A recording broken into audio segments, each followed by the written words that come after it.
Hello friends, Sarah Sunstone here, bringing you the latest gaming news with Sunnyside Up. Today is August 13th, 2025.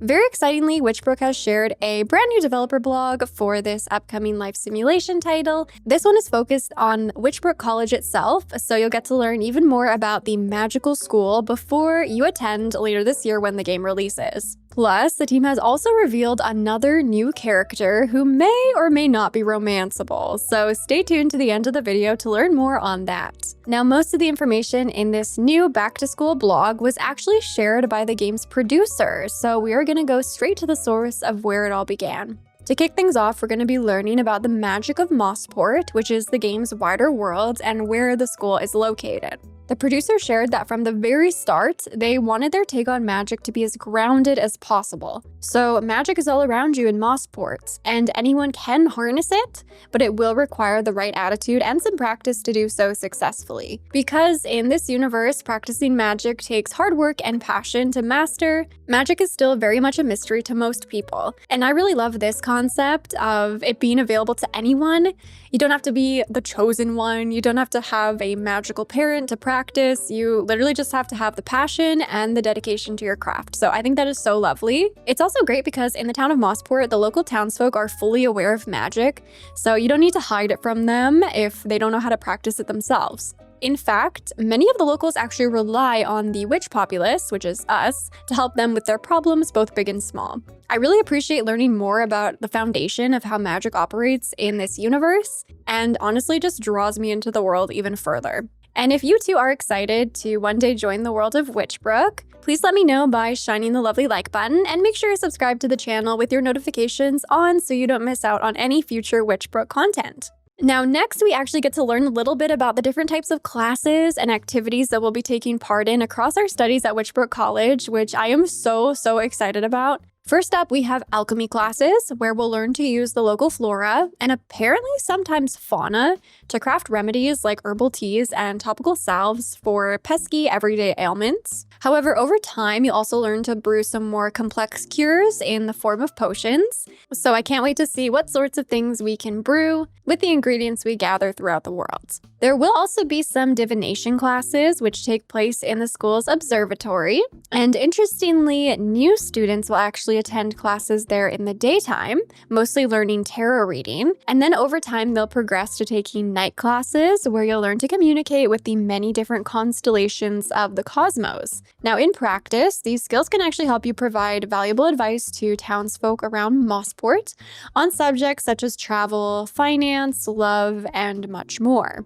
They also mention the arcane arts, which are apparently only taught to witches who can prove their knowledge and pass their semester 1 and 2 exams, because this subject matter deals with the realm of rituals and demons, so it's some serious stuff. I'm really curious to know what exactly the exams entail from a gameplay perspective. Is there even the potential to fail an exam? Can you retake it? Does it involve a series of mini games? I'm really curious and excited to find out. And it sounds like these are just some of the classes that we'll be able to take, because they shared that we'll discover more classes to learn new spells that will aid us in daily life as we progress with our academic studies. And when it comes to applying your new magical skills, practical magic requires a hands-on approach. So every step of the way, you'll be consulting with clients face-to-face, you'll be sourcing your own ingredients, you'll be scouring through ancient tomes, crafting the cures, and hand-delivering the goods in person. So I really love that we are actually going to be actively involved in each step of the process from beginning to end.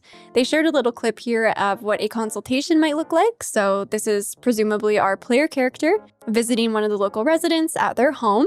There's a little exchange at the door, they invite us in, and then we sit down with them for a conversation to see how we might be able to help them.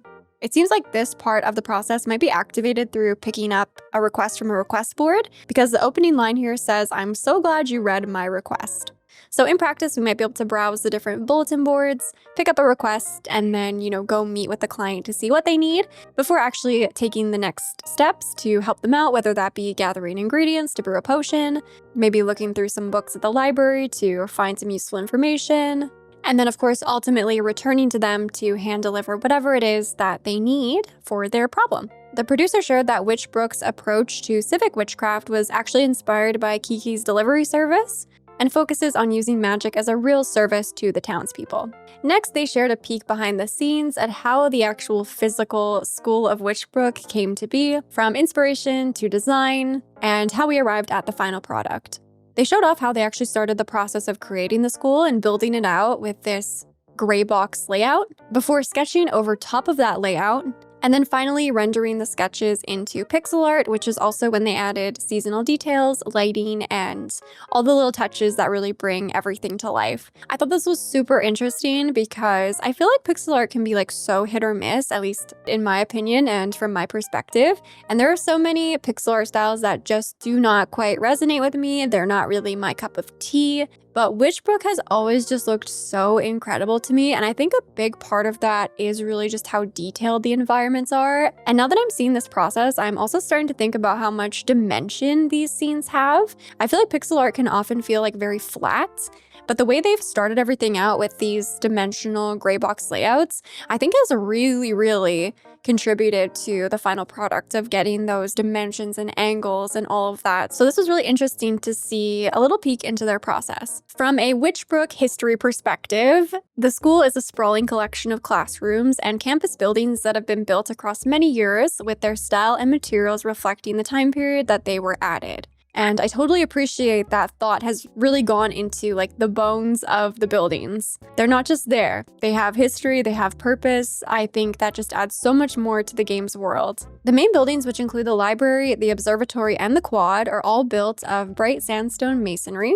They're decorated with statues and these beautiful stained glass windows, the conical metal roofs. And apparently the fountain found in the quad is actually based on a real-life fountain in the Cambridge Botanic Gardens, which is a really cool little fun fact. The library at Witchbrook was also inspired by a real-life library in Cambridge, where the windows are actually set above the bookcases on their second floor, which allows so much beautiful light to fill the room, but also gives the impression that the room is empty when you look at it from the outside, which is very interesting. It also seems like the college is somewhat separated from the rest of Mossport by the waterways. So when you cross over one of the beautiful white stone bridges, this will bring you from the farmlands into a bustling student village. They also shared that designing the area with uniform railings, signposts, and lampposts all around town is a small detail that they wanted to include because it's very iconic of university towns. They did note that you can also see the Witchbrook emblem very prominently across their designs, and it's hidden all over the student village, which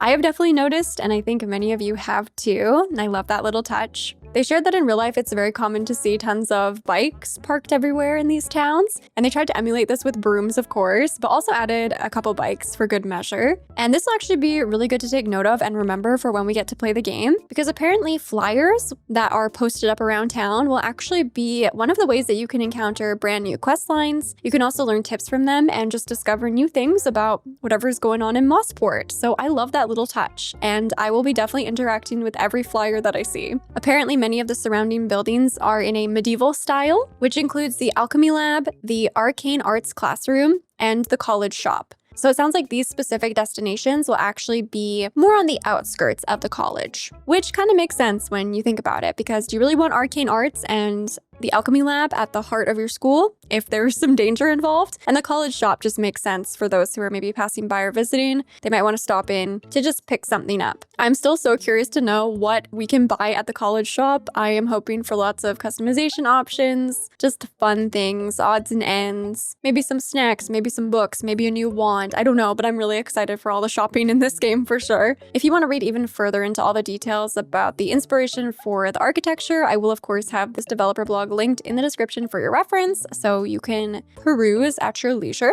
And finally, as I previously mentioned, we are being introduced to another character. Now, we have already met this character. They're actually the editor of the Witchbrook Oracle. And that, of course, is Eli Ivers. Eli is a well-known, friendly face around campus, and if he's not on the hunt for his next headline, you'll find him working at the school shop near the college. Apparently, he is always there with the supportive word and the inside scoop on school secrets. So Eli is your guide on campus news and rumors alike. So basically, Eli's got the tea. And it has also been confirmed that Eli is another one of the dateable characters, so if you have your eye on Eli, he is an eligible bachelor. Well, there you have it, friends. That is the latest news from Witchbrook. Be sure to share your thoughts thoughts with me down in the comments. Let me know which class you're most excited for once you attend Witchbrook. And do you have your eye on Eli? Anything and everything, you know I always love hearing from you. And with all that being said, thank you so much for watching. I love you all. And until next time, take care.